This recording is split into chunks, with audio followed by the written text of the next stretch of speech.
نحمده ونستعينه ونستغفره ونؤمن به ونتوكل عليه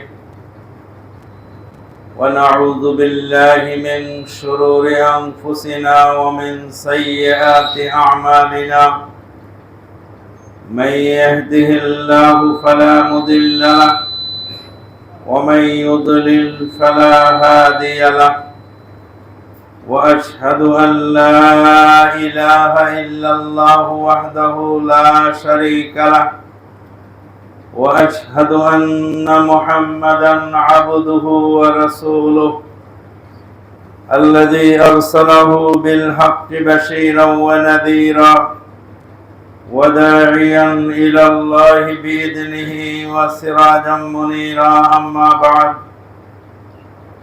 فإن خير الحديث كتاب الله وخير الهدي هدي محمد صلى الله عليه وسلم وشر الأمور محدثاتها وكل محدثة بدعة وكل بدعة ضلالة وكل ضلالة في النار أما بعد فقد قال الله تبارك وتعالى في الكلام المجيد والفرقان الحميد يا أيها الذين آمنوا اتقوا الله حق تقاته ولا تموتن إلا وأنتم مسلمون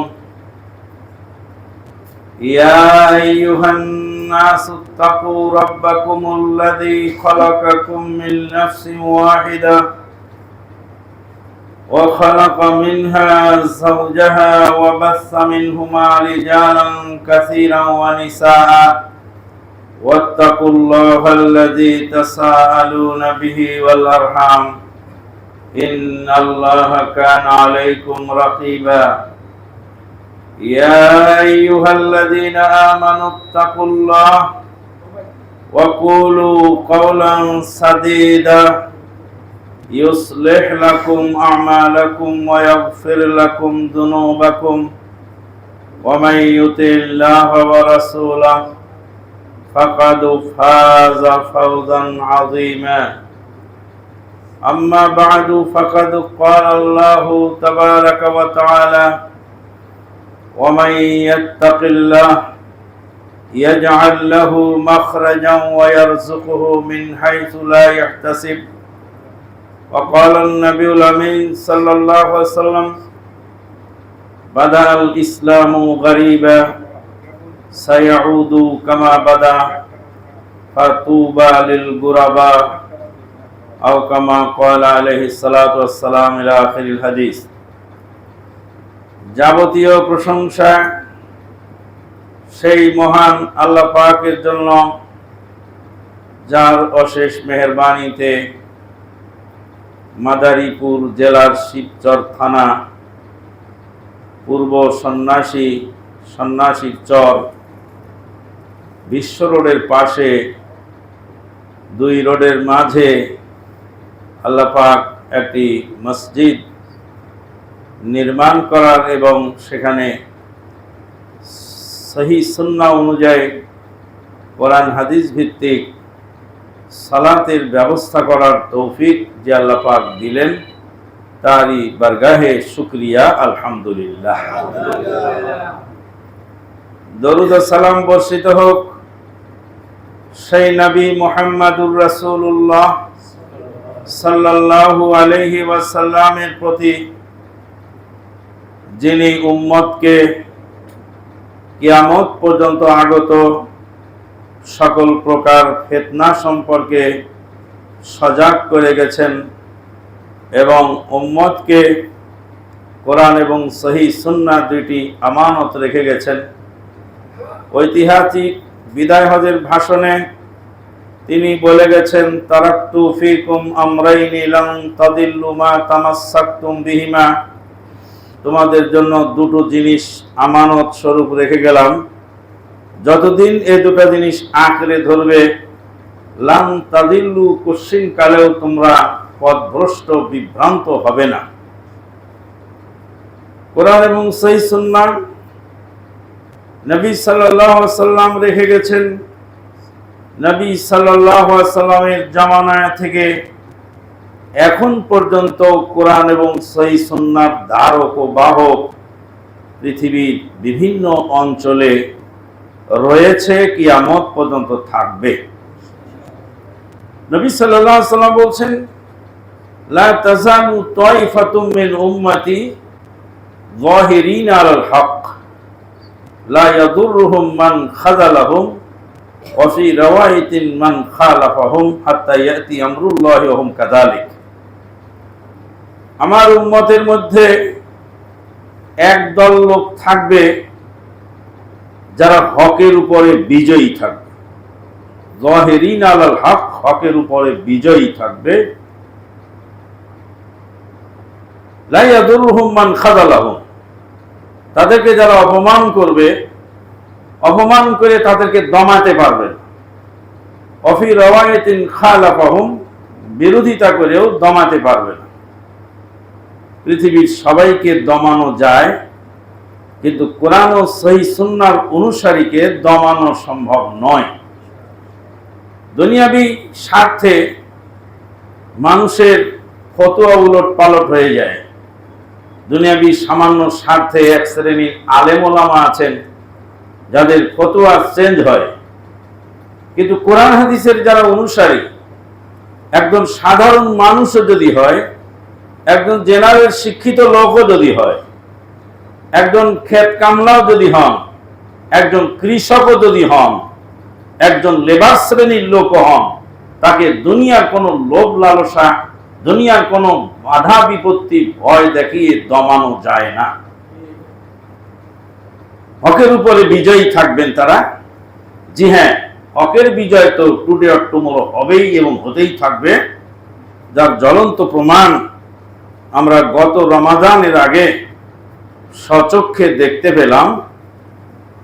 বিগত দিনগুলিতে বহু গোলমাল হয়েছে। ইফতার কখন হবে, ইফতার কখন হবে, ইফতারের সঙ্গে 3 মিনিট যুক্ত হবে কিনা, না 5 মিনিট যুক্ত হবে, না 7 মিনিট যুক্ত হবে, এর বহুত ইতিহাস আছে, ঘটনা প্রবাহ আমাদের উপর দিয়ে বয়ে গেছে। কেউ 3 মিনিট সংযুক্ত করেছেন বেলা ডুবার পরে, কেউ 5 মিনিট করেছেন সংযুক্ত, কেউ করেছেন 7 মিনিট। কিম্ভূত কিমাকার যখন সাতক্ষীরার ডিসি অফিসে বৈঠক হচ্ছে, সূর্য কখন ডোবে আবহাওয়া দপ্তর থেকে জানা গেল এতটায় ডোবে। তা আপনার ক্যালেন্ডারের সাথে 3 মিনিট কেন? এটা সতর্কতামূলক 3 মিনিট বাড়ানো হয়েছে। আপনারটা 5 মিনিট কেন? বলে 3 মিনিটের সতর্ক হয় না, বেলাটা ডুবতেও 3 মিনিট লাগে, ওই জন্য 5 মিনিট। তো আপনারটা 7 মিনিট কেন? বলে আমি আর একটু বাড়িয়ে দিয়েছি যাতে নিশ্চিত হওয়া যায়। বেলা ডুবার পরে 3 মিনিট, 5 মিনিট, 7 মিনিট কেন? আবার কেউ বলছেন না, বেলা ডুবার পরেও আর একটু রাত হওয়ার পরে ইফতার করতে হবে। দলিল আছে তো কোরআনে, আউযু বিল্লাহি মিনাশ শাইতানির রাজিম সুম্মা আতিম্মুস সিয়ামা ইলাল লাইল, তোমরা সিয়ামকে পূর্ণ করো রাত পর্যন্ত। ইলাল লাইল, রাত পর্যন্ত সিয়াম রাখো। তো রাতের কিছু অংশ সহ সিয়াম রাখতে হবে, একজন মুফতি সাহেবের ফতোয়া। রাত পর্যন্ত তো সিয়াম রাখা যাবে না, বেলা ডুবলে ইফতার করতে হবে। বলছে আরো দলিল আছে কোরআনে, ইযা কুনতুম ইলাস সালাতি ফাগসিলু উজুহাকুম ওয়া আইদিয়াকুম ইলাল মারাফিক, যখন সালাতে দাঁড়াবার ইচ্ছা করো তখন মুখমণ্ডল ধোও আর হাত ধুয়ে নাও কোনুই পর্যন্ত। তা আল্লাহ বলেন কোনুই পর্যন্ত হাত ধোও, যে তুমি কোনুই সহ যেহেতু ধুয়েছ, অতএব আল্লাহ বলছেন রাত পর্যন্ত, অতএব রাত সহ সিয়াম রাখতে হবে। ঠেলা কোরআনের আয়াত। কোরআনের আয়াত কি তোমার দাদার উপরে নাজিল হয়েছে, না তোমার চাচার উপরে, না কোরআনে আয়াত নাযিল হয়েছে নবী সাল্লাল্লাহু আলাইহি ওয়াসাল্লামের উপরে। নবী সাল্লাল্লাহু আলাইহি ওয়াসাল্লাম এই আয়াতের ব্যাখ্যা কিভাবে করেছেন? নবী সাল্লাল্লাহু আলাইহি ওয়াসাল্লাম বলেন, ইযা আকবালাতিল লাইলু মিন হাহুনা ওয়া আদবারাতিন নাহারু মিন হাহুনা ওয়া গারাবাতিশ শামস ফাকাদ আফতারাস সায়েম। রাত পূর্ব দিক থেকে ধেয়ে আসে আর দিন পশ্চিম দিকে পালিয়ে যায়। রাত ধেয়ে আসে আর দিন পালায়। এই রাত ছিল, দিন ছিল কক্সবাজারে, তারপরে আসলো চিটাগাং, তারপরে আসলো ঢাকায়, তারপরে চলে যাচ্ছে আস্তে আস্তে পশ্চিম দিকে। রাত ধেয়ে আসতেছে পেছন দিক থেকে আর দিন চলে যাচ্ছে সামনে, পালিয়ে যাচ্ছে দিন। যেখানে দিন আর রাতের পালানো, যেই জায়গায় যখন দিন পালিয়ে যায় রাত ধেয়ে আসে, সেই জায়গার লোকেরা তখন ইফতার করবে। এরা নবী সাল্লাল্লাহু আলাইহি ওয়াসাল্লাম ব্যাখ্যা করে দিলেন। আর এখানে কোন সময় দোয়া হলো, এটার ব্যাখ্যা কি? নবী সাল্লাল্লাহু আলাইহি ওয়াসাল্লাম বললেন, কিয়ামতের মাঠে আমার উম্মতের ওযুর জায়গাটা ঝলমল করবে। যেখানে উযু দিয়ে পানি দিয়ে ধুবে উযু করবে, সেই জায়গাটুকু ঝলমল অবস্থায় উঠবে সেই। তারপরে শেষে বললেন, ফামান আরাদা আন ইউতিলা গুররাতাহু, যে চায় তার ঝলমলিটা আরো বাড়ুক, সে যেন একটু বাড়তি করেই ধোয়। তাই তো আবু হুরায়রা রাদিয়াল্লাহু তাআলা আনহু সাহাবী একটু বেশি করে বগল পর্যন্ত ধুয়ে নিতেন। লোকেরা জিজ্ঞেস করতেন, বগল বগল ধোও কেন? বলে, হাসরের মাঠে উযুর জায়গা যখন ঝলমল করবে, তো আমি একটু বেশি করে ধুই, যাতে আমার অঙ্গটাও বেশি ঝলমল করে। তাহলে এখানে একটু বেশি ধুইলে সমস্যা নাই, কিন্তু ওখানে বাড়তি করার সমস্যা অবশ্যই আছে। কারণ নবী সাল্লাল্লাহু আলাইহি ওয়াসাল্লাম সাহাবীকে বললেন, তাড়াতাড়ি নামো, নেমে ছাতুগুলাও, বেলা ডুবে গেছে। বলে, বেলা তো আমি দেখতে পাচ্ছি। বলে, বলা তুমি দেখতে পেলে, আমি তো দেখতে পাই না। বেলা তো আসলে ডুবে না, বেলা আমার চোখের আড়াল হয়ে গেলে ওটাকে আমরা বেলা ডুবা বলি। পৃথিবীর কোন দেশে না কোন দেশে সূর্য চলমান অবস্থায় আছে। সম্মানিত উপস্থিতি, আরেকজন মুফতিকে বলেছিলাম, তুমি সৌদি আরবের সাথে ঈদ পালনের জন্য তুমি খুব ব্যস্ত হয়ে পড়েছ। শুনে রাখো হে মুফতি, দুবাইতে একটি বিল্ডিং আছে, যে বিল্ডিং এ 3 বার ইফতার হয়। একটা বিল্ডিং এ 3 বার ইফতার হয়, মানে বিল্ডিংটা একটা 165 তলা উঁচু বিল্ডিং, 165 তলা উঁচু, যার নাম হলো বুর্জুল খলিফা, আল খলিফা টাওয়ার। এই আল খলিফা টাওয়ারের উচ্চতা 165 তলা। নিচতলাওয়ালা যখন দেখে বেলা ডুবে গেল, 165 তলার উপরে যিনি থাকেন, তখন তিনি আরো 3 মিনিট পর্যন্ত সূর্য দেখতে পান। 3 মিনিট পার হওয়ার পরে ওই উপর তলাওয়ালা ইফতার করে, আর নিচতলাওয়ালা ইফতার করে 3 মিনিট আগে। এত ফতোয়াবাজি তুমি করো, কিন্তু তুমি জানো না যে এক বিল্ডিং এ ইফতার হয় 3 বার। বিল্ডিং একটা, ইফতার হয় 3 বার। একই বিল্ডিং এ বাস করে, নিচতলাওয়ালা ইফতার করার 3 মিনিট পরে সূর্য ডুবে যারা উপরে থাকে 165 তলায়। তার মানে বেলা ডুবলে ইফতার করতে হবে। যিনি বেলা দেখতে পাচ্ছেন তার ইফতার করার সুযোগ নাই, আর বেলা ডুবার পরে বিলম্ব করারও সুযোগ নেই। কত মসজিদ ভাঙচুর হলো, কত মসজিদ দখল হলো, কত মসজিদ, কত মুসল্লি ইফতারের টাইমে রক্তাক্ত হলো। সব রক্তের অবসান ঘটলো। ইসলামিক ফাউন্ডেশন ফাইনাল ঘোষণা দিয়ে দিল, এই বছরে আর কোনো সতর্কতা নাই, বেলা ডুবার সাথে সাথে ইফতারের টাইম হবে। এটা কি আপনার জন্য বিজয় নয়? অবশ্যই আপনার জন্য বিজয়। হকের বিজয় যে হবে, নবী সাল্লাল্লাহু আলাইহি ওয়াসাল্লাম বলছেন, ইয়াদখুলুল ইসলামু ফি কুল্লি বাইতি মাদারিন ওয়া বারিন বিইজ্জি আজিজিন আও বিযিল্লি যালিলিন। ইসলাম প্রত্যেক কাঁচা পাকা ঘরে ঢুকে যাবে, সসম্মানে ঢুকবে, কাউকে মানতে বাধ্য করা হবে। ইসলাম কেউ সসম্মানে মানে, আর ইসলাম কেউ বাধ্য হয়ে মানে। এতদিন ধরে হাদিস দিয়ে বললাম বাবা ধূমপান করো না, সিগারেট বিড়ি ক্যান্সার, সিগারেট বিড়ি খেও না হারাম। শোনে তো শোনে না। কেউ সসম্মানে সিগারেট বিড়ি ছেড়ে দিয়ে ইসলাম মেনে নিল, আর কেউ বাধ্য হলো মানতে।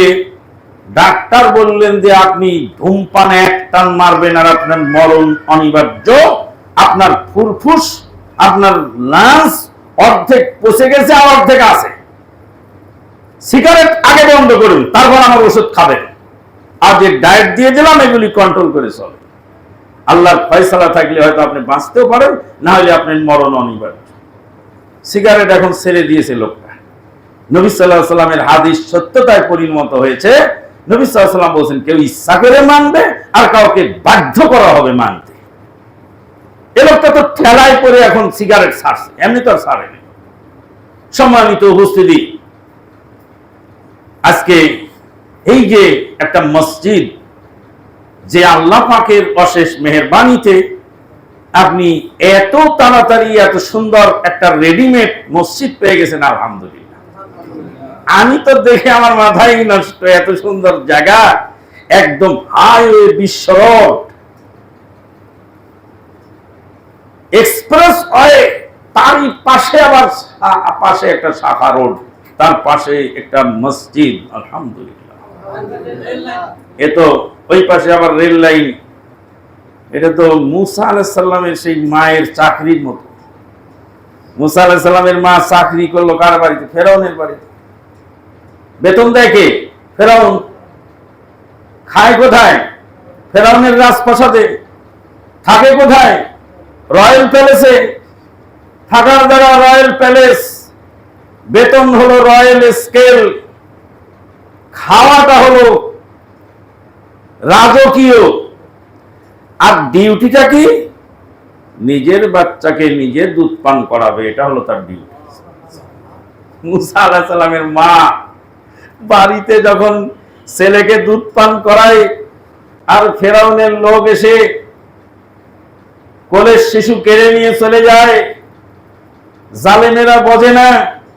আল্লাহ পাক বলছেন, আল্লাহ পাক জালেমের কর্মকাণ্ড থেকে গাফেল নন। জালেম যে জুলুম করে, সেই জুলুমের সাজা আল্লাহ পাক তাকে দিয়ে থাকেন। চলে গেছে সম্রাট বখতে নসর, সম্রাট দাকিয়ানুস চলে গেছে নরঘাতক ডুডুরুভিক, যেই ডুডুরুভিকের নির্দেশে অসংখ্য রোহিঙ্গা মুসলিম নির্যাতিত হয়েছে। চলে গেছে ডুডুরুভিকের নির্যাতনে অসংখ্য রাশিয়ার মুসলিমেরা বসনিয়া, চেচনিয়া, হার্জেগোভিনা আর কসোভোর মুসলমানদেরকে নির্মমভাবে নির্যাতন করা হয়েছে। মহিলা কোলে বাচ্চা নিয়ে রান্না করতেছে তরকারি। সার্বীয় বাহিনীর সেনা সদস্যরা গিয়ে বলছে, কি রান্না করো? বলে বরবটি রান্না করি। বরবটি রান্না করছো, গোশত নাই? বলে না, গোশত পাবো কোথায়? যুদ্ধ বিধ্বস্ত দেশ, গোশত কোথায় পাবো? বরবটি জোগাড় করেছি কোনো মতো, বরবটি আমাদের আজকের তরকারি। বলছে এখনই তোমাকে আমি কিছু ফ্রি গোশতের ব্যবস্থা করে দিচ্ছি। সার্বীয় বাহিনীর সেই দাঁতালেরা মায়ের কোল থেকে শিশুটাকে কেড়ে নিয়ে সঙ্গে সঙ্গে চাপাতি দিয়ে টুকরা টুকরা করে ফেলল। চাপাতি দিয়ে টুকরা টুকরা করে গোশতগুলি নিয়ে বরবটির পাতিলের মধ্যে তুলে দিয়ে লাকড়ি দিয়ে নাড়া দিয়ে বলল, তোমাকে ফ্রিতে কিছু গোশতের ব্যবস্থা দিয়ে দিলাম। আগে বলেছিলাম ভুল। ডুডুরুভিক হলো এই কসোভোর যুদ্ধের মহানায়ক, আর ওই যে বার্মার যে মুসলমানদেরকে যারা নির্যাতন করলো, ওই জানোয়ারের নাম ছিল অশ্বিনী ঐরাথু। অশ্বিনী ঐরাথু পৃথিবী সব সালার লাভ চেখেছে আল্লাহর দরবারে জবাবদিহির কাঠগড়ায়। নরঘাতক দুর্ভিক আল্লাহর জবাবদিহির কাঠগড়ায়। জানোয়ার নেতানিয়াহ, এই নেতানিয়াহ তার ইহুদি বাহিনীদেরকে কুত্তা পিটা করে পিটবে মুসলমানরা। নবী সাল্লাল্লাহু আলাইহি ওয়াসাল্লাম ভবিষ্যৎবাণী দিয়ে গেছেন, ইসলাম প্রত্যেক কাঁচা পাকা ঘরে ঢুকবে, ইসলাম বিজয়ী হবে, ইহুদিরা পালাবে। পালাবে যে কোন গাছের আড়ালে, সে গাছের নামও বলে গেছেন আল্লাহ নবী। এই গাছের নাম হবে গারকাত গাছ। আল্লাহ নবী সাল্লাল্লাহু আলাইহি ওয়াসাল্লাম বলেন, ইহুদিদেরকে যখন মায়ের শুরু হবে, ইহুদিরা গাছের আড়ালে গিয়ে আশ্রয় নিবে। যে গাছের আড়ালে গিয়ে আশ্রয় নিবে সেই গাছের নাম হলো গারকাত গাছ। গারকাত গাছের আড়ালে গিয়ে ইহুদি আশ্রয় নিবে। আল্লাহ নবীর ভবিষ্যৎবাণী, টুডে অর টুমরো, আমরা হায়াতে বেঁচে থাকলে দেখবো, না হলে মানুষ দেখবে। আল্লাহ নবীর হাদিস সত্য বলে প্রমাণিত হবে। নবী সাল্লাল্লাহু আলাইহি ওয়াসাল্লাম বলেন, গারকাত গাছের আড়াল থেকে গারকাত গাছ জবান খুলে যাবে, বলবে, ইয়া মুসলিম, হে মুসলিম, তারা ইহুদি, এখানে আসো, আমার আড়ালে ইহুদি পালিয়ে আছে, উক্তুলহুকে হত্যা করে দাও। আল্লাহু আকবার, সুবহানাল্লাহ। আউযু বিল্লাহি মিনাশ শাইতানির রাজীম।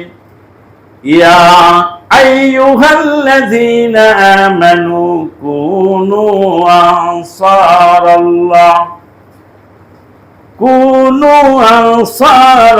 আনসারাল্লাহি কামা ক্বালা ঈসা ইবনু মারইয়াম লিল হাওয়ারিয়িনা মান আনসারি ইলাল্লাহ قال الحواريون نحن أنصار الله فآمنت طائفة من بني إسرائيل وكفرت طائفة فأيدنا الذين آمنوا على عدوهم فأصبحوا ظاهرين। আল্লাহ পাক বলছেন, ইয়া আইয়ুহাল্লাযীনা আমানু, হে যারা ঈমান এনেছো, কুনু আনসারাল্লাহ, তোমরা আল্লাহর সাহায্যকারী হয়ে যাও, আল্লাহর সাহায্যকারী হয়ে যাও। আল্লাহ পাক অন্য আয়াতে বলছেন, ইন তানসুরুল্লাহা ইয়ানসুরকুম ওয়া ইউসাব্বিত আকদামাকুম, যদি তোমরা আল্লাহকে সাহায্য করো তা আল্লাহ তোমাদেরকে সাহায্য করবে। আল্লাহকে সাহায্য করে কেমনে বান্দা? আল্লাহর সাহায্যের অভাব না। আল্লাহকে বান্দা কিভাবে সাহায্য করে? আল্লাহ বললেন আল্লাহকে সাহায্য করো, তা আল্লাহ তোমাকে সাহায্য করবে। তা আল্লাহকে বান্দা কিভাবে সাহায্য করে? আল্লাহর সাহায্য দুই প্রকার। আল্লাহকে দুই ভাবে বান্দা সাহায্য করে। একটা হাদিস পড়লে ক্লিয়ার হয়।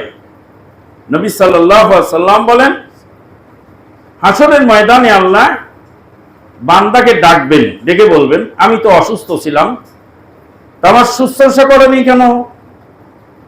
আমি তো ক্ষুধার্ত ছিলাম, আমাকে খেতে দাওনি কেন? আমি তো বেবস্ত্র ছিলাম, আমাকে বস্ত্র দাওনি কেন? বান্দা বলবেন, আল্লাহ, আপনি আবার কোন দিন ক্ষুধার্ত ছিলেন? আপনি কোন দিন অসুস্থ ছিলেন? আপনি কোন দিন বেবস্ত্র ছিলেন? আপনি তো রাজাধিরাজ, কুল কায়নাতের মালিক, আপনি আপনি কোন দিন অসুস্থ ছিলেন? আমি তো বুঝতে পারিনি, হে প্রভু। আল্লাহ বলবেন যে তোমার বাড়ির পাশে অসুস্থ মানুষ ছিল, তোমার বাড়ির পাশে অসুস্থ মানুষ ছিল, সে অসুস্থ মানুষকে যদি তুমি সাহায্য করতে, তাহলে আমাকে সাহায্য করা হতো। অসুস্থ মানুষকে তুমি সাহায্য করোনি কেন? তোমার বাড়ির পাশে অসুস্থ মানুষ ছিল। আমাদের অনেক টাকা পয়সা অনেক খাতে ব্যয় হয়ে যায়। বিগত সরকারের আমলে এক মন্ত্রী কয়েক কোটি টাকা বাজেট করেছেন তার মায়ের মৃত্যুবার্ষিকীতে গরু জবাই করে নেতা কর্মীদেরকে খাওয়াবার জন্য। মায়ের মৃত্যুবার্ষিকী, মন্ত্রী মহোদয় কয়েক কোটি টাকা বাজেট করেছেন আর তাই দিয়েছেন নেতা কর্মীদের হাতে যে তোমরা গরু কিনে নিয়ে এলাকা এলাকায় জবাই করে মানুষকে খিলায় দাও। জনগণ তো পায় না ওগুলো। এক বাটি খিচুড়ি বিতরণের জন্য 13 জন নেতা সেলফি তোলা লাগে।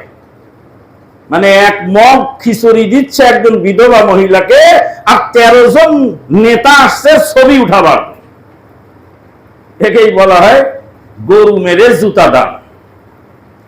কয়েক কোটি টাকা বাজেট করেছে মায়ের মৃত্যুবার্ষিকীতে গরু জবাই করে খাওয়াবার জন্য। গরিব লোকেরা পায় না, গরিবেরা খায় ধাক্কা, গরিবেরা খায় ধমক। কতক্ষণ পর ধাক্কা শুরু হয়, থাম, সবুর নেই তোদের, আর খায় ধমক। আর ধনী লোকেরা, নেতা নেত্রীরা পেট ভরে খেয়ে চলে যাচ্ছে। মায়ের রুহের মাগফিরাতের জন্য গরু জবাই করে খাওয়ার আয়োজন, আর সেই খাওয়ার গরিব লোকে পেল না, যাদের জন্য খাওয়া হারাম তারাই পেল। তাহলে গরিবের খানা ধনী লোক খেয়ে চলে গেল। আমি বললাম একজন প্রফেসর ডক্টর, তিনি বলছেন ওই মন্ত্রী তো আমার বন্ধু মানুষ। তা আপনি আপনার বন্ধুকে কেন বললেন না যে আপনার মায়ের রুহের মাগফিরাতের জন্য এই কয়েক কোটি টাকা দিয়ে এই এলাকায় বানভাসী চরাঞ্চলের মানুষের জন্য একটা হাসপাতালের ব্যবস্থা করে দাও। হাসপাতাল কোথায় দিতে হবে?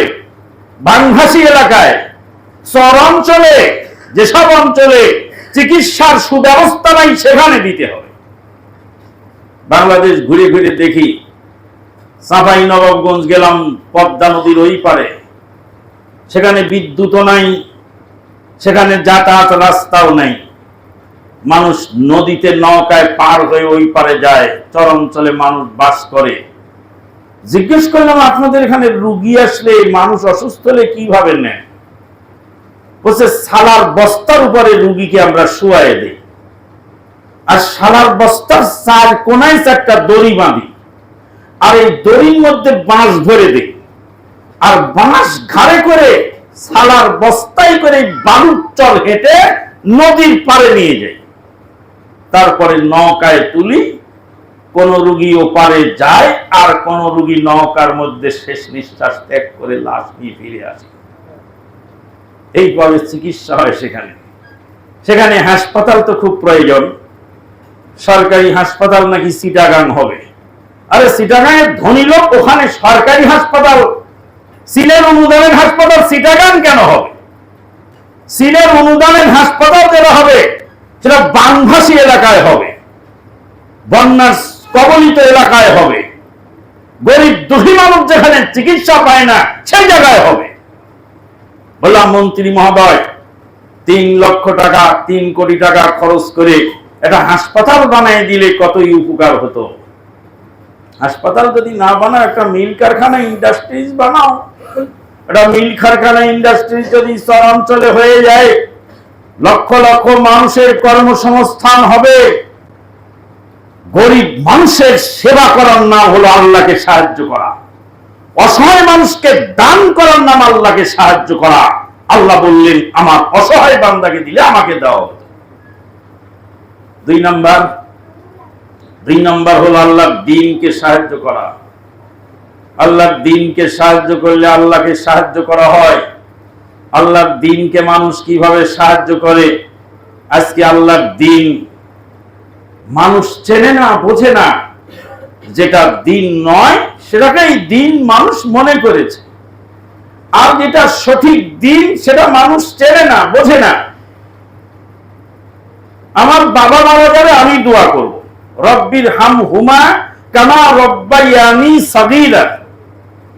আল্লাহর কোরআনের আয়াতটা পড়লে বোঝা যায় রব্বির হাম হুমা, হে আমার প্রভু দুইজনের উপর রহম কর। আমি বলতেছি দুইজনের উপর রহম কর। কার উপর? দুইজন। কে কে? বাবা মা। তার মানে আমার সৎ মা থাকলে এর মধ্যে ঢোকে নেই, আমার সৎ বাবা থাকলে এর মধ্যে ঢোকে নেই, স্টেপ মাদার স্টেপ ফাদার এর মধ্যে ঢোকে নেই। হুমা, দুইজন। দুইজন মানে যার রক্তে আমি গড়া, যার উরস থেকে আমি বের হয়েছি, যার গর্ভে আমি ছিলাম, এই দুইজনের উপর তুমি রহম করো। আল্লাহ তো ইচ্ছা করে বহু বচন দিয়ে দিতে পারতেন, বহু বচন দিয়ে বলতেন একজন দোয়া করবে 10 জন পেয়ে যাবে না। বাবার জমি সম্পদ যেমন আমি ভাগীদার, আমার বাবা এবং মায়ের জন্য আমি দোয়া করব, রব্বির হাম হুমা কামা রব্বায়া, যেমন ভাবে তারা দুইজন আমাকে লালন পালন করেছিল সাগীরা, ছোটকালে। কি সুন্দর দোয়া আল্লাহ শিখিয়ে দিয়েছেন। এখানে আর তৃতীয় জন ঢোকার কোনো সুযোগ নেই। রব্বির হাম হুমা কামা রব্বায়ানি সাগীরা, হে আমার প্রভু ওই দুইজনের উপর রহম করো। কোন দুইজন? যার উরসে ছিলাম, যার গর্ভে ছিলাম, যার বুকের তাজা রক্ত চুষে খেয়ে, দুধ চুষে খেয়ে, তার শরীরের রস কষ চুষে খেয়ে আমি লালিত পালিত হয়েছিলাম। রাতে ঘুমিয়েছিল মা, হঠাৎ বাচ্চা ক্যাঁ করে উঠছে, ঘুম চলে গেছে। খেতে বসেছে মা, হঠাৎ করে বাচ্চা বাথরুম করে ফেলেছে, খাওয়া শেষ হয়ে গেছে। বাচ্চা সারা রাত ধরে ঘুমায়নি, সারা রাত কোলে করে নিয়ে মা বসেছিল, মায়ের আর ঘুম প্রয়োজন হয় নাই। এর নাম হলো মা। কামা রব্বায়ানি সাগীরা, আমার মায়ের প্রতি বাপের প্রতি তুমি রহম করো। এটা হলো ইসলাম, এটা হলো শরীয়ত। আপনার বাপের জন্য আপনি দোয়া করবেন, আপনার মায়ের জন্য আপনি দোয়া করবেন। বাপের জমি আপনি ভোগ করবেন, বাপের বাড়ি আপনি দখল করে রাখছেন, আর মসজিদের ইমাম দোয়া করে দিবে আপনাকে। ভাবেন কি করে আপনি? মসজিদের ইমাম দোয়া করে হাও মাও করে কাঁদছে। আচ্ছা, বাপ যে আমার মারা গেল, তো ইমামের এত ব্যথা লাগলো কেন? ইমাম কাঁদে কেন? ইমামের কি এতই দরদ আমার বাপের প্রতি? ডক্টর আল্লামা ইকবাল বলছেন, আজিব তেরা চাল হ্যায়, মাকসাদ তেরা মাল হ্যায়, ধোঁকা তেরা জাল হ্যায়। তোমার চাল চলন আশ্চর্য, তোমার লক্ষ্য উদ্দেশ্য টাকা পয়সা, আর তোমার কাজকর্ম সব ধোঁকাবাজি। ধোঁকা তেরা জাল হ্যায়, আজিব তেরা চাল হ্যায়, মাকসাদ তেরা মাল হ্যায়। তাহলে এটাই তো আমরা বলেছি যে এটা শরীয়ত, এটা শরীয়ত নয়। আপনার বাবা মারা গেছে, আপনি দোয়া করেন, আপনার মায়ের কবরে আপনি নামেন, আপনি লাশটা করে করে আদর সহজ করে কবরে শুইয়ে দেন। আপনার ইবাদত আপনি করুন, আরেকজনকে দিয়ে আপনার ইবাদত হবে না। এটাই তো আমাদের কথা। আর কি বলেছিলাম যে তাবিজ বিক্রি করে হুজুর সাহেব, কিন্তু হুজুর সাহেব যখন অসুস্থ হয় তখন যায় সিঙ্গাপুরে চিকিৎসা করতে। তা আপনি যান সিঙ্গাপুরে আর আমাকে দেন তাবিজ। তা আপনার তাবিজের সর্বরোগ ভালো হয়, তা আপনারটা হয় না কেন? তাবিজ ব্যবহার, এটা বিক্রি করলে হাদিয়া হলো এত। এমন অষ্টধাতুর আংটি আছে যে দুনিয়ার সব রোগ ভালো হয় এক আংটিতে। তাহলে সব রোগ যদি ভালো হয়, যে বাংলাদেশ সরকারকে বলো মেডিকেল কলেজ তুলে দাও, ডাক্তারি পড়া বন্ধ করে দাও, ডাক্তারদেরকে বেতন দিয়ে আর সরকারি হাসপাতালে রাখা লাগবে না, খালি হুজুরকে দায়িত্ব দাও, জাফরানের কালি 1 ড্রাম কিনে দাও, আর বলো জাফরানের কালি দিয়ে তাবিজ লিখে দাও, দুনিয়ার সব রোগ ভালো হয়ে যাবে। মেডিকেল দরকার কি? ডাক্তার দরকার কি? রোগের চিকিৎসার জন্য চিকিৎসক তৈরি করার দরকার কি? হাসপাতাল প্রয়োজন কেন? হাসপাতালে চিকিৎসা আছে, ডাক্তার চিকিৎসা করবে। ডাক্তার তৈরির জন্য মেডিকেল কলেজের লক্ষ লক্ষ টাকা পয়সা সেখানে খরচ করা হচ্ছে, অসুখ হবে চিকিৎসা করাবে। তাবিজ তাবিজ শরীয়তে জায়েজ নেই। তখন লোকটা খেপে গেল। আর একজন ভদ্রলোক বলছেন, বিড়াল তো কাঁটা খাচ্ছিল, বিড়ালকে যখন কাঁটাটা মুখ থেকে কেড়ে নিলেন তো বিড়ালটা খেপে গেল, খেপে যে আপনাকে বাঘের মতো আক্রমণ করল। তো যে তাবিজ বিক্রি করে জীবিকা নির্বাহ করতেছিল, তা আপনি তো সর্বপ্রথম তার পেটে মারলেন লাথি, তো আপনাকে মারতে আপনারা তো করবেটা কি? ধর্ম চলে একদিকে, লোকেরা চলে আর একদিকে। আল্লাহর দ্বীনকে সাহায্য করা মানে হলো আল্লাহর দ্বীনের মধ্যে যে আবর্জনা ঢুকাইছে মানুষ, আল্লাহর দ্বীনের নামে যে বেদিনী কাজ করছে মানুষ, সেই বেদিনী কাজ থেকে সমাজকে পবিত্র করার নাম হলো দ্বীনকে সাহায্য করা। দ্বীনের দাওয়াত মানুষের কাছে পৌঁছিয়ে দেওয়া, সত্য কথাটা মানুষের কাছে পৌঁছিয়ে দেওয়া, সত্য বাণীটা মানুষের কাছে পৌঁছিয়ে দেওয়া। একজন মহিলা বাচ্চা কোলে করে বসে আছে ট্রেনের মধ্যে। মহিলার বাচ্চার কপালে এত বড় একটা কালো টিপ, আর কয়েকটা তাবিজ ঝুলছে গলার মধ্যে। তাহলে মামনি তাবিজটা খুলে ফেলে দিন, আর এই সুন্দর বাচ্চার চেহারাটা কালো করে রেখেছেন, কালো টিপ দিয়ে এটা মুছে ফেলুন। মহিলা রাগ করে বলে, তোমার মতো মৌলবী এই কাজ করেছে, তুমি কি জানো? আমার মতো মৌলবী তাবিজ দিয়েছে? হ্যাঁ, আমার মতো মৌলবী তাবিজ দিয়েছে। আমার মতো? বললাম, আম্মা, ধানের গাছে ধানও হয়, চিটাও হয়। চিটাটা তো ধান নয়, ধানটা তো চিটা নয়, কিন্তু একই গাছের জন্ম হয়, দেখতে দুটো একই রকম দেখা যায়। ধানের মতোই চিটা, চিটার মতোই ধান, কিন্তু একটার মধ্যে দানা আছে আর একটার মধ্যে নাই। যে মৌলবী তাবিজ দিয়েছে, ওর চেহারা, দাড়ি, টুপি, পাগড়ি, জুব্বা আমার মতোই। হ্যাঁ, তোমার মতো মৌলবী তাবিজ দিয়েছে, কিন্তু ভিতরের অংশ আমার মতো নয়। যদি তাবিজ শরীয়তে জায়েজ থাকতো, তা আমিও তাবিজেরই ব্যবসা করতাম। আমাকে ট্রেনে বাসে চড়া লাগতো না, তাবিজের ব্যবসা করে গাড়ি কিনতে পারতাম, তাবিজের ব্যবসা করে বাড়ি করতে পারতাম, ভাড়ার বাড়িতে থাকা লাগতো না। মদিনা ইউনিভার্সিটিতে লেখাপড়া করে, বিশ্বের বিভিন্ন জায়গা থেকে ডিগ্রি হাসিল করে, এত কিছু লেখাপড়া করে, এত আলোচনা করে, দেশ বিদেশে দ্বীনের দাওয়াত পৌঁছিয়ে দিয়ে, এখনো কোন সময় আমাকে চড়তে হয় লোকাল বাসে, লোকাল ট্রেনে, কোন সময় চড়তে হয় ইজি বাইকে। তাবিজ বেচলেই তো হয়ে যেত। মদিনায় ছিলাম 6 বছর। 6 বছর যদি মদিনার মসজিদে নববীর ধুলা জোগাড় করে এনে বাড়িতে বিক্রি করতাম, ধুলা বেচা পয়সা দিয়ে, মসজিদে নববীর ধুলা, এটা পবিত্র ধুলা, কে নিবে নাও, তাহলে তো আমার অনেক কিছু হয়ে যেত। মা, আমি তো এই ব্যবসা করি নাই মা, আমি বলছি তাবিজ হারাম, আর তুমি আমার উপরে রাগ করে বলো তোমার মতো মৌলবী দিয়েছে। ভালো কথা বলে তোমার গাল শুনলাম, আর লোক তাবিজ বেচে তোমার কাছে পয়সা নিল। সে যদি আমার মতো হতো, সেও বলতো তাবিজ হারাম, আর আমি যদি তার মতো হতাম, তা আমি বলতাম যে তাবিজ নাও, এত টাকা দাও। অতএব আমি তার মতো নই, আর সে আমার মতো নয়। সম্মানিত উপস্থিতি, খুতবার শুরুতে একটি হাদিস পড়েছিলাম। নবী সাল্লাল্লাহু আলাইহি ওয়াসাল্লাম বলেছেন, বাদাল ইসলামু গরীবা, ইসলাম অপরিচিত অবস্থায় শুরু হয়েছিল, ইসলামকে কেউ চেনে না। ইসলাম যখন শুরু হলো, তখন অপরিচিত অবস্থায় ইসলাম শুরু হলো, ইসলামকে কেউ চেনে না। আজালাল আলিহাতা ইলাহাও ওয়াহিদা ইন্না হাযা লাশাইউন উজাব। দেখো তো, আব্দুল্লাহর বেটা মোহাম্মদ কয় কি? কয় যে সব এলাহা বাদ দিয়ে এক এলাহা বানাও। এত দেবতা আমরা পূজা করি, তাই কুল পাই না, তোমার এক আল্লাহ কোন দিক যাবে? আবুল হোসেন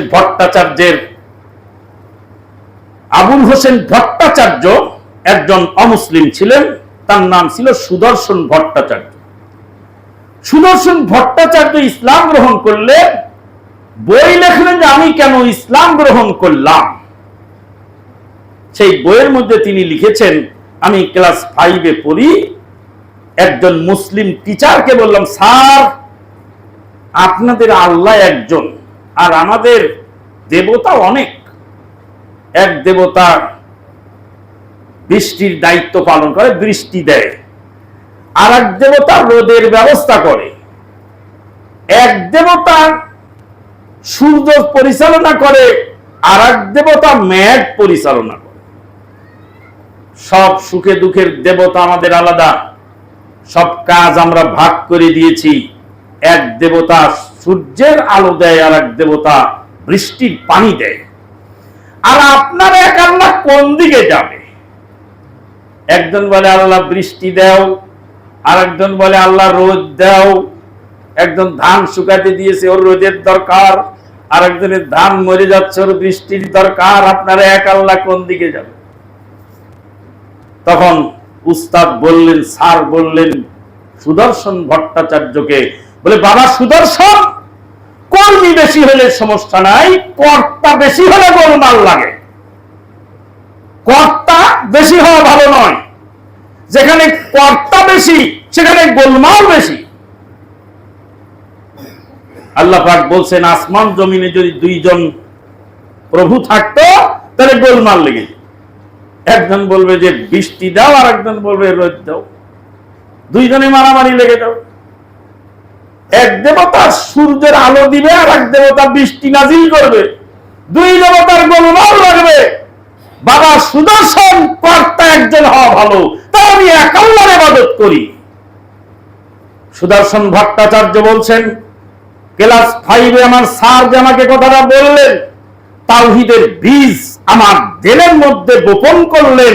সেই বীজ অঙ্কুরিত হয়ে পত্র পল্লবে সুশোভিত হয়ে আজকে আমি আবুল হোসেন ভট্টাচার্য মুসলিম হয়েছি, ইসলাম গ্রহণ করেছি। তার সূচনা হলো আমাদের টিচার। কারেন্ট গেল? ব্যাটারি আছে না? আচ্ছা, ব্যাটারি লাগবে না ইনশাল্লাহ। আল্লাহ যে ব্যাটারি দিয়েছে এই দিয়ে চলুক, দেই কতক্ষণ চলে। সুদর্শন ভট্টাচার্য বলছেন যে আমার টিচার সেদিন আমাকে এটা বললেন, আমি সেই কথা শুনে বুঝতে পারলাম সেই কথাটা মনের বেনুবনে সেদিন গুমড়ে গুমড়ে মরেছিল। পরবর্তীতে এটাই হয়ে গেল, পত্র পল্লবে সুশোভিত হয়ে আমি ইসলাম গ্রহণ করলাম। সম্মানিত উপস্থিতি, আল্লাহ রাব্বুল আলামিনের তাওহীদ যখন নবী সাল্লাল্লাহু আলাইহি সাল্লাম বললেন, মক্কার আবু জাহেলরা বলছে কোন আশ্চর্য কথা, আজালাল ইলাহা আজালাল আলিহাতা ইলাহু ওয়াহিদ ইন্না হাযা লা শাইউন উজাব। এটা আশ্চর্যজনক কথা। আশ্চর্য, ইসলাম যখন আসলো, অপরিচিত, ইসলাম চেনে না কেউ। এই আব্দুল্লাহর বেটা মোহাম্মদ বলে নতুন ধর্ম আবিষ্কার করেছে রে। বাদদাতে এতকাল ধরে বললো কি, আর ও কয় কি, নতুন হয়ে গেল। ইসলাম অপরিচিত, ইসলামকে কেউ চেনে না, ইসলামকে কেউ জানে না, এটা নতুন কথা। এতকাল তো এগুলি শুনি নাই। তারপরে ইসলাম ফিরে যাবে সেইভাবে যেভাবে শুরু হয়েছিল। সায়াউদু কামা বাদা, যেভাবে শুরু হয়েছিল সেভাবে ফিরে যাবে। ফাতুবা লিল গুরাবা, কতই না সৌভাগ্য তাদের জন্য যারা সেই ইসলামের দুর্দিনের সাথী। সিদ্দিক আকবর আবু বকর সিদ্দিক রাদিয়াল্লাহু তাআলা আনহু ইসলামের জন্য যে ত্যাগ দিলেন, উম্মতের সমস্ত উম্মত মিলে তার সমান হয় না। কেন হয় না? যেদিন ইসলামের পক্ষে কেউ ছিল না, সেদিন ছিলেন আবু বকর সিদ্দিক রাদিয়াল্লাহু তাআলা আনহু। যেদিন নবীকে সাহায্য করার মতো কেউ ছিল না, সেদিন ছিলেন সিদ্দিক আকবর। তারাই সৌভাগ্যশীল যারা গুরাবা। গুরাবা মানে অপরিচিত অবস্থায় ইসলামের দুর্দিনের সাথী। সাহাবায়ে কেরামগণ বলেন, মালহুমুল গুরাবা ইয়া রাসূলুল্লাহ সাল্লাল্লাহু আলাইহি ওয়াসাল্লাম, হে আল্লাহর নবী, যারা গুরাবা কারা? নবী সাল্লাল্লাহু আলাইহি ওয়াসাল্লাম বলছেন, আল্লাযীনা ইউসলিহুনা মা আফসাদুন নাস, লোকেরা যা ফ্যাসাদ সৃষ্টি করবে, সেই ফ্যাসাদকে সংশোধন করবে যারা, তারাই হলো গুরাবা। রিপেয়ার করে দিবে, রিপেয়ার। আপনার জিনিসপত্র ভেঙে গেলে রিপেয়ার করে দেয়, ইসলামকে ক্ষতিগ্রস্ত করে অন ইসলামকে ইসলামের মধ্যে ঢুকাবে, আর তারা রিপেয়ারিং করে ইসলামের অরিজিনাল চেহারাটা জাতির সামনে তুলে ধরবে। তারাই হবে গোরাবা, তারাই হবে সৌভাগ্যশীল। সেই জন্য আপনার ত্যাগের প্রয়োজন। আপনারা অসামান্য ত্যাগ দিয়েছেন। আমাদের ভাইদের মসজিদ বিভিন্ন জায়গায় দখল করছে, ভাঙচুর করছে, রক্তাক্ত করছে, কিন্তু দমাতে পারেনি, পারবে না ইনশাআল্লাহ। প্রতিনিয়ত আস্তে আস্তে আস্তে আস্তে মানুষ সত্য জিনিসটা বুঝতে শিখেছে। সত্য জিনিসটা মানুষ কিভাবে বোঝে আপনি শুনলে আশ্চর্য হয়ে যাবেন। এক একজন মানুষের জীবনী শুনলে আপনি আশ্চর্য হয়ে যাবেন কিভাবে সত্য কথাটা সে পেয়ে গেল। এইভাবে সত্যের দিকে মানুষ অগ্রসর হচ্ছে। সেই সময় এক শ্রেণীর লোক তারাই ঝামেলা পাকাচ্ছে। আল্লাহর নবী সাল্লাল্লাহু আলাইহি সাল্লাম বলেন, ইসলাম মদিনায় ফিরে যাবে, ইসলাম মদিনায় ফিরে যাবে। ইন্নাল ঈমানা লা ইয়াজুরু ইলাল মাদিনাতে কামা তাজুরুল হাইয়াতু ইলা যুহরিহা। সাপ যখন নিজের গর্তে আবার ফিরে আসে, ইসলাম মদিনায় ফিরে আসবে। মদিনায় ইসলাম সর্বশেষ থাকবে। যখন মদিনা থেকে ইসলাম বিলুপ্ত হবে, তখন আল্লাহ বলবেন পৃথিবী আর রাখার দরকার নেই, ভেঙে ফেলো পৃথিবী। তখন হবে কিয়ামত। একজন মুমিন মদিনার মাটিতে থাকবে, একজন মুমিনের অন্তরে রায়ের দানা পরিমাণ ঈমান থাকবে। মুমিন যদি একজন থাকে আর তার ঈমানের পরিমাণ যদি হয় রায়ের দানা পরিমাণ, এই রায়ের দানা পরিমাণ ঈমানের ওসিলায় আল্লাহ পাক পৃথিবীকে টিকিয়ে রাখবেন। রায়ের দানা পরিমাণ ঈমানদার ব্যক্তি যখন পৃথিবী থেকে বিদায় হয়ে যাবে, আল্লাহ পৃথিবীকে বলবেন ভেঙে দাও, ইসরাফিলকে বলবেন সিংহায় ফুৎকার দিয়ে দাও। সূর্য পৃথিবীর উপর পড়বে, পৃথিবী সূর্যের উপর পড়বে, আশ্রি আশ্রে পড়বে আর ধ্বংসপ্রাপ্ত হয়ে যাবে, কিয়ামত হয়ে যাবে। সম্মানিত উপস্থিতি, এই অবস্থার উত্তরণের জন্য ইসলামকে মানুষের কাছে পৌঁছিয়ে দেওয়ার জন্য দাওয়াত প্রয়োজন। আর দাওয়াতটা এমন একটি ফলপ্রসূ ইবাদত, পৃথিবীতে কোনো ইবাদত দাওয়াতের সমান নাই। দাওয়াতের সমান কোনো ইবাদত নাই। নবী সাল্লাল্লাহু আলাইহি সাল্লাম বলছেন, যে ব্যক্তি দাওয়াত দিল দিনের, মান দাআ ইলা হুদান, যে ব্যক্তি হেদায়েতের দাওয়াত দিল, কানা লাহু মিনাল আজরি মিসলু আজরি মান তাবিয়াহুম, যারা তার কথা শুনে অনুসরণ করবে তার সমপরিমাণ নেকি সে একাই পাবে। ডাক্তার জাকির নায়েক, যাকে মৌলভী সাহেবরা বলছেন ইহুদির দালাল, সেই ডাক্তার জাকির নায়েকের দাওয়াতে ভারতের মাটিতে 3 কোটি অমুসলিম চারাল চান্ডাল ইসলাম গ্রহণ করেছে। তামাম বিশ্বে, ভারতের মাটিতে 3 লক্ষ, প্রায় 3 লক্ষ চামার চান্ডাল ইসলাম গ্রহণ করেছে। আর তামাম পৃথিবীতে 3 কোটি লোক ইসলাম গ্রহণ করেছে এক ডাক্তারের দাওয়াতের ওসিলায়। একজন ডাক্তার যখন হাসরের ময়দানে উঠবে, তখন 3 কোটি লোকের সমপরিমাণ নেকি তার নামায় হবে। কত নেকির অধিকারী হবে! আর তুমি তাকে দেখলেও না, চিনলেও না, জানলেও না, তার বক্তব্য শুনলে না বলে ইহুদির দালাল। মুখের ভাষা ঠিক করো। কোন মুসলিমকে যদি কেউ কাফের বলে, সে যদি কাফের না হয়, যে বলবে সে কাফের হয়ে যাবে। কত ভয়াবহ জিনিস! মুসলমানের মসজিদ তুমি ভাঙো আর বলো যে এটা মসজিদ না, এটা ইবাদতখানা, এটা মসজিদ না, এটা মুরগির ফার্ম। আল্লাহর আদালতে তোমাকে উঠতে হবে। মসজিদ ভাঙতে এসেছিল আবরাহা, মসজিদ ভাঙে ভারতের চামারেরা, চালালেরা, মসজিদ ভাঙে সেই নেতানিয়াহুর লোকেরা। তুমি মুসলমান, তুমি কেন মসজিদ ভাঙতে যাও? তুমি কেন মুসলমানের গায়ে হাত তুলতে যাও? মাসালুল মুমিনি ফি তাওয়াদ্দুহিম ওয়া তারাহুমিহিম কামাসালিল জাসাদিল ওয়াহিদ, এক দেহের ন্যায় ইজাস তাকা মিন উযুন তাদালাহা সাইরুল জাসাদ বিল হুম্মা ওয়া সার। সম্মানিত উপস্থিতি, সৌদি আরবকে নিয়ে অনেক বাজে কথা, ব্যঙ্গোক্তি, সিরিয়ার ফিলিস্তিনের মুসলমানদের পক্ষে ঢাকায় কথা বলতে গেলেন ফিলিস্তিনের পক্ষেই বলেন। আপনি জানেন না কত কোটি ডলার সৌদি সরকার এই ফিলিস্তিনের মুসলমানের জন্য দান করে। আমরা তো ওই যে বললাম যে 13 জন নেতা মিলে এক বাটি খিচুড়ি বিতরণ করে, ওরা তো ওই সিস্টেম নাই ওদের। ওরা গোপনে দান করে, লক্ষ লক্ষ ডলার দান করে। সিরিয়াতে যুদ্ধ বিস্তৃত সিরিয়ার সরকারের যত ঋণ সব শোধ করে দিল সৌদি সরকার। ক্রাউন প্রিন্স, কয় টাকা তুমি দিয়েছো? 30 লক্ষ মুসলমান, 30 লক্ষ মুসলমান সৌদি আরবে কাজ করে জীবিকা নির্বাহ করে। তোমার বাড়িতে ঘরটা হয়েছিল সৌদি আরবের কামাই করা টাকার পয়সার। ইরাকের মাটিতে, ইরানের মাটিতে কয়জন মুসলমান বাস করে? একটা টিউবওয়েল দেখাও যে এই টিউবওয়েল ইরানের টাকায় হয়েছে, এই টিউবওয়েলটা এরদোগানের টাকায় হয়েছে। দেখাও যে ওযুখানাটা এরদোগানের টাকায় হয়েছে। তাদের সমালোচনা তুমি করো না, সৌদি সরকারের সমালোচনা করো।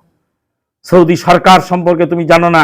সৌদি সরকার সেই আপনার ফ্রান্সের সরবন ইউনিভার্সিটিতে ইসলামিক স্টাডিজ বিভাগকে স্টাবলিশ করার জন্য কোটি কোটি ডলার সেখানে ব্যয় করেছে। আমেরিকার অক্সফোর্ডে সেখানে ইসলামিক সাবজেক্টকে পড়াবার জন্য কোটি কোটি ডলার ব্যয় করেছে। কিয়ামত পর্যন্ত মদিনা ইসলাম থাকবে, বেঈমান মদিনার সমালোচনা করবে। মদিনা ইসলাম থাকবে কিয়ামত পর্যন্ত, বেঈমানের নসিবে মদিনা জুটবে না। বেঈমান মদিনার সমালোচনা করবে, বেঈমানের দলে অন্তর্ভুক্ত হবেন না। খালি হই হই করলেই হয় না, ক্ষমতা মানে চিল্লা চিল্লি করলেই এই করেঙ্গে সেই করেঙ্গে, জিহাদ জিহাদ জিহাদ চাই শুরু হলে আমরা নাই, এটার নাম জিহাদ নয়। আজকে গোটা পৃথিবী কিভাবে চলছে, সালাফি উলামায়ে কেরামগণ কিভাবে তাদেরকে সতর্ক করেছে। যারা শক্তিশালী তারা প্রতিবাদ করবে, আর যারা দুর্বল তারা সবুর করবে। দুইটা সহজ বুদ্ধি, আছে বেশি কঠিন নেই। শক্তিশালী লোক প্রতিবাদ করবে, আর যে দুর্বল সে সবুর করবে। দুর্ধর্ষ ডাকাত এসেছে আপনাকে মারার জন্য, তাদের হাতে অস্ত্র, আপনি কি করবেন? ডাকাতের সামনে মরে জীবন ব্যয় করবেন? জীবনও যাবে, টাকাও যাবে, আমও যাবে, ছালাও যাবে, কানতে কানতে চোখও যাবে। যদি বলেন এই ডাকাত টাকা পয়সা যা আছে নিয়ে যা, খবরদার আমার মারিস না। টাকা যদি ডাকাত নিয়ে চলে যায়, একদিন না একদিন আপনি আবার টাকার মালিক হবেন। ইসলাম তো আমাকে তাই শিখিয়েছে। মদিনাতে, মক্কায় যখন ইসলাম চালু হলো, কত নির্যাতন হয়েছে সাহাবীদের উপরে। একটা পাথর ছুঁড়েও তো মারেনি সেখানে। কেন? তুমি দুর্বল, তুমি সবুর করো, তোমার একদিন আসবে। দুর্বল সবুর করবে, আর সবল প্রতিরোধ জানাবে। তো সেই জিনিসটাই আমরা বুঝতেছি না। সালাউদ্দিন আইয়ুবী কতবার গেছিল ফিলিস্তিন জয় করতে, সেটা মুনাফিক মুসলমানদের কারণে পারে নাই। যারা শিয়া তারা মুসলিম নয়, তারা হলো ইহুদিদের পোষ্যপুত্র। এই কথাটা আমাকে বোঝাটা খুব জরুরি আছে। সম্মানিত উপস্থিতি, বলছিলাম দিনের দাওয়াত। বলবেন আমি তো দাওয়াত দিতে পারি না, আমি তো সাধারণ মানুষ। আপনি দাওয়াত দিতে পারেন না? আপনি 10 কপি সালাতুর রসুল খরিদ করে আপনার আত্মীয় স্বজনের মধ্যে বিলিয়ে দিন। আপনি বেদাতের বিরুদ্ধে লেখা বইগুলি 10-20 কপি বিতরণ করুন। দিনের দাওয়াতের সিডি ক্যাসেট শেয়ার করুন। যারা দিনের দায়ী, দিনের পথে দাওয়াত দেয়, তাদেরকে সহযোগিতা করুন। দিনের দায়ীকে সহযোগিতা করলেও দিনের দাওয়াতের নেকি পাওয়া যায়। দিনের দায়ী যখন রাস্তায় হাঁটে, আপনার তো কিছু নাই, এলেম নাই, কালাম নাই, হয়তো কিছু নাই, টাকা তো আছে। 500 টাকা একজন দিনের দায়ীর হাতে মুসাফার সময় দিয়ে বললেন যে আপনি তো দিনের পথে দাওয়াত দিয়ে বেরোন রাস্তাঘাটে, তা আমি এই টাকাটা দিলাম, আল্লাহর দিনের রাস্তায় যখন আপনি চলেন আমার টাকাটা দিয়ে নাস্তা কিনে খেয়ে। আপনার দেওয়া টাকায় নাস্তা খেয়ে যখন সে দিনের দাওয়াত দিবে, আপনার মোটরসাইকেলে আপনি যখন তাকে রেল স্টেশন পর্যন্ত পৌঁছায় দিলেন, ওই দায়ী দাওয়াত দিয়ে যত নেকি কামাই করবে সম পরিমাণ নেকি আপনি পেয়ে যাবেন। আল্লাহ পাক আমাদেরকে কবুল করুন, আল্লাহুম্মা আমিন। আল্লাহুম্মা আইজ্জাল ইসলাম আল মুসলিমিন ওয়া আযিল্লাশ শিরকা ওয়াল মুশরিকিন ওয়া দাম্মিরিল্লাহুম্মা আদাকা আদা'আদ-দ্বীন ওয়া আখিরু দাওয়ানা আলহামদুলিল্লাহি রাব্বিল আলামিন।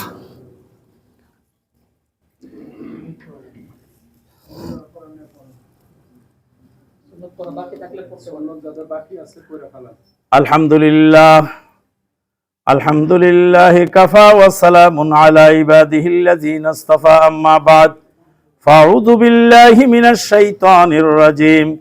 ইন্নাল্লাহা ওয়া মালাইকাতাহু ইউসাল্লুনা আলান নবী ইয়া আইয়ুহাল্লাযীনা আমানু সাল্লু আলাইহি ওয়া সাল্লিমু তাসলিমা।